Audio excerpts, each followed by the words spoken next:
Hi, and welcome everybody to another edition of the Winner's Circle Sports Betting Podcast. It's Monday, April the 24th. I hope each and every one of you had a fantastic weekend, because I know I did.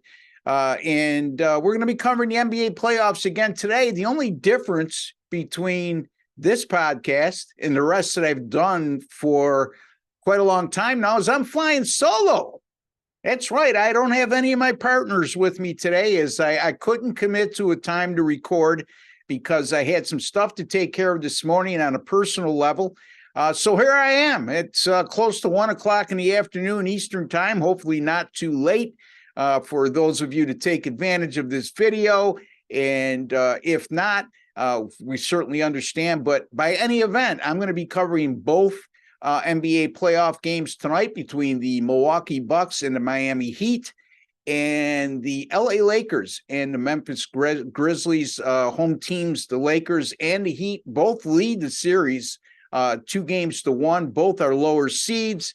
So we'll see what happens going forward. But I can tell you this, I have a first half total in the Miami and Milwaukee game. I also have the total in the first half total in the Lakers and Memphis game, and the total for the entire game in the Lakers and Memphis Grizzlies game as well. So before I get to those, though, just a friendly reminder, I'll be back later today with Doug Upstone of DocSports.com, as we'll be covering both NBA playoff games for Tuesday the 25th. We'll have free picks in each one of those contests. And as you well know, when I do shows with Doug, we get into more than just the free picks.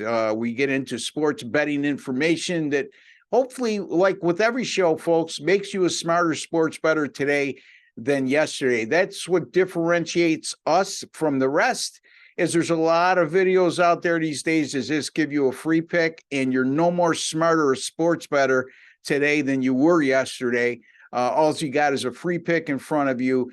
And those free picks, just like with us, aren't the top of the barrel, because obviously our paid selections go to all of our paying clients, and those are our best plays. But I could tell you, just from my standpoint, that there are occasions when some of the free picks I release on this channel are premium paid selections as well. And as you can see with our record over the last 5.5 weeks or so, we're hovering a little over 60% winners with all the handicappers combined here on this channel. So we're putting out good info, regardless free picks or paid picks.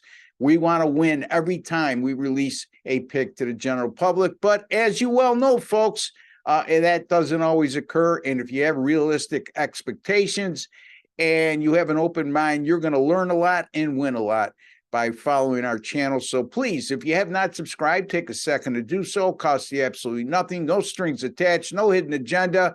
And no, we're not going to bother you beyond you just subscribing and being privy to some of the best handicappers in the world, including myself, Sean Higgs of picksandparleys.net, Jesse Shule of jesseshule.com, and Doug Upstone of DocSports.com. All right, let's get to the free picks that we're going to talk about tonight. And one other note, though, folks, you might want to keep tabs on this. For those of you who don't like to pay and dabble into my premium paid selections, that's okay, but you're missing out, folks. Since the start of the NBA postseason, my NBA sides are 15-3.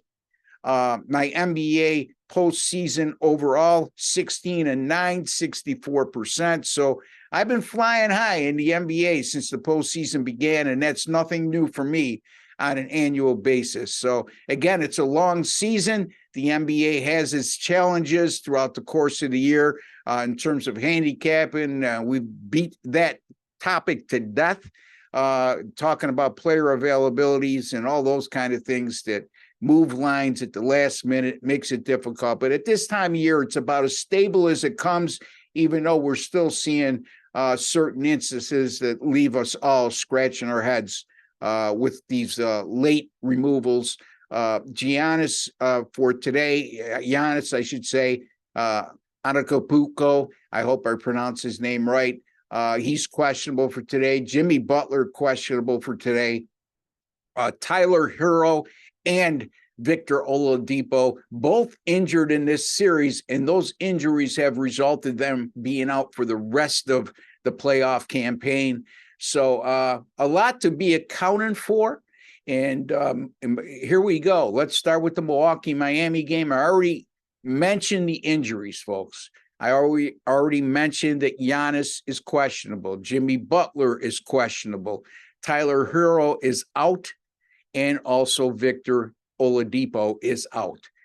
Now, having said all that, just remember, before you start talking about players being out, remember, if we know that, the odds makers do as well, and they've adjusted the line accordingly, which is right now, Milwaukee is a 7-point road favorite in the total 217. That's a 7-point road favorite, which leads me to believe, Jimmy Butler, they don't think will play, or B, which is the more likely scenario with this line, is they have a good feeling that Giannis will play. And I agree with that logic, because think about it, folks. Milwaukee's down 2-1 in this series. It's bordering on desperate times, because you don't want to fall behind 3-1 in the series. The probability of coming back from that, is it possible? Yes, but the probability is very low. So if Giannis, is going to play hurt, this will be the time to do so. And he's shown in the past where he can come in being not 100% and still be better than 90% of the players out there when they are 100%, if that makes sense. Okay, so Milwaukee and Miami, the last 5 meetings this season, including all 3 playoff games, have gone over the total. The average total in those games, 221.1, and there's been 238.4 points scored per contest in those 5 meetings. The first 3 games of this series, very similar. 220 was the average total, and 242.3 points scored per game. Now, I mentioned all the injuries, and again, folks, keep in mind, we know about it. The odds makers know about it. When the odds makers know about it, it's factored into the line or the total, and either the point spread, total, money line, they're all adjusted accordingly. So you're not going to pull the wool over an odds maker's eyes. If you think you are going to do so, or odds makers make blatant mistakes, that's your first caution flag. You're not going to win thinking that way. You're not going to win. If anything, folks, like I've said time and time again, think like an odds maker. Now, this is a Milwaukee team that's allowed opponents to shoot 50% or better in each of their last 5, and 121 points or more have been allowed by the Bucks in all 5 of those contests. Miami, the first 3 offensively in the series, they're averaging 124 points per game and shooting 55.5% from the field, including 47 of 94 from three-point range, which is good for 50%. Milwaukee this year has played 5-0 to the over on the road, coming off an away loss, and when the total is 214 or greater. So let me just rephrase that. Milwaukee 5-0 over the total this year on the road when there's a total of 214 or greater, which there is in this game, and they're coming off an away loss like the Bucks are. And all 5 of those games, like I said, went over the total for Milwaukee, 253.8 points scored per game. Miami has shot 51.2% the first 3 games of the series, and they've also done so in 7 of their last 10 games, and they've scored 118 points or more in 7 of the last 10. Now, of course, with losing players like Hero and Oladipo, it's going to certainly hinder your offense, and other guys are going to have to step up.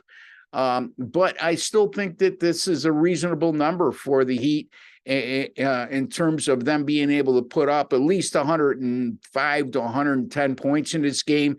And I think that might be enough because Milwaukee will contribute on their end.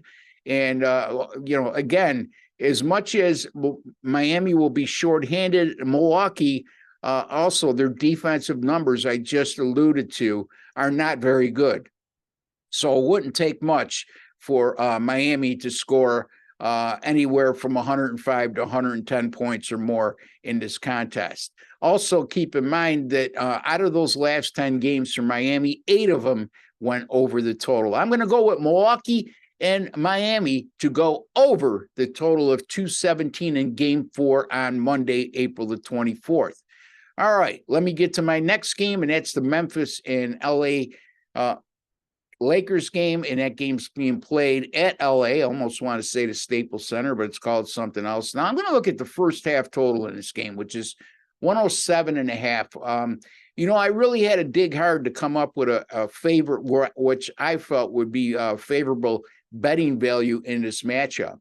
Very difficult game to handicap from a lot of respects. I mean, you're talking about a Memphis team that's going to be in an urgent and desperate mode tonight, being down 2-1 on the road and looking at the possibility of going back home down 3-1. And the Lakers have just been playing outstanding, not only in the 2 wins in the playoffs here, but also in their play-in game. They came back from a double-digit deficit to beat a good Minnesota team in overtime, and they finished the regular season on fire. So that's why I'm going with a first-half total here. The Lakers led the previous game, their win over Memphis, 53-37 at the half, and that game went under the total of 111 in the first half.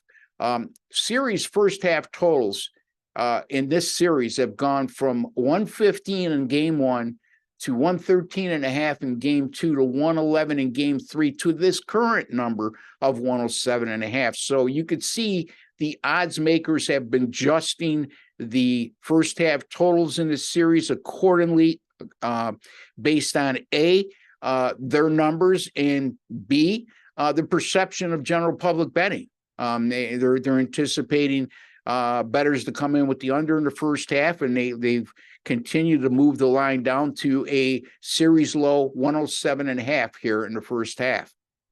Memphis has gone over the total in their last 3 first halves when coming off back-to-back games in which the first half total went under the total.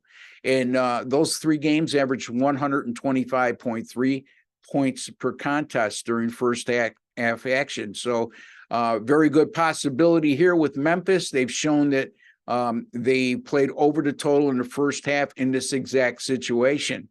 The Lakers, previous game going under the total of 100 in the first half. This is only the 3rd time all season that's occurred. And as I alluded to, 53-37, the Lakers led at the half in the previous game, and 90 points scored total in that contest in the first half. It's only the 3rd time that a Lakers game has had less than 100 points scored in the first half all season long. The previous 2 times this has happened, they followed that up by going over the total in the first half. Also, the Lakers have gone 4-0 to the over in the first half in their last 4 after scoring 53 or less in the first half of their previous game. So this is a Lakers team that allowed 37 points, like I touched upon earlier, at the half in their previous game. And that stopped a string of 9 straight games in which the Lakers had allowed 56 or more points at the half. Memphis, on the other hand, despite that 37-point output in the first half of the previous game, this is a Memphis team that scored 55 or more in 14 of their last 16 in the first half. So I think the trend switches here. I think we see a highly entertaining first half action here. I'm going to go with Memphis and the LA Lakers to go over the total of 107.5 in that game. So again, let me repeat that again. That was a little confusing. Didn't come out the right way. Apologize for that. Memphis and the Lakers to go over the total of 107.5 in the first half. And also the Milwaukee and Miami game to go over the total of 217.5. That's for the entire game. Those are your 2 free pick winners for Monday, April the 24th in the NBA playoffs. Again, folks, don't forget, I'm on a 15-3 run with my NBA sides since the postseason began. Also 16-9 with my NBA postseason picks overall. That's good for 25%. Cashed in with the Knicks as a money line pick yesterday. Money line favorite, cashed in with the Knicks easily. And that makes me an incredible 32-9 with my NBA money line pick since 2021. I don't even know what that percentage is. It's in the high 80s. You could figure it out and do the math. In any event, folks, I don't give out a lot of those selections. And when I do, it's either a money line underdog or a money line favorite of 140 or less. That's my criteria and the parameters which I work upon. So as you could see, with a 32-9 record, your return on investment is still extremely good based on my parameters that I would release any one of those plays. So until the next time, for Ross Benjamin, I'd like to wish each and every one of you all the very best. Don't forget, I'll be back later today with Doug Upstone of DocSports.com talking Tuesday NBA playoff games. Until then, folks, take care and God bless.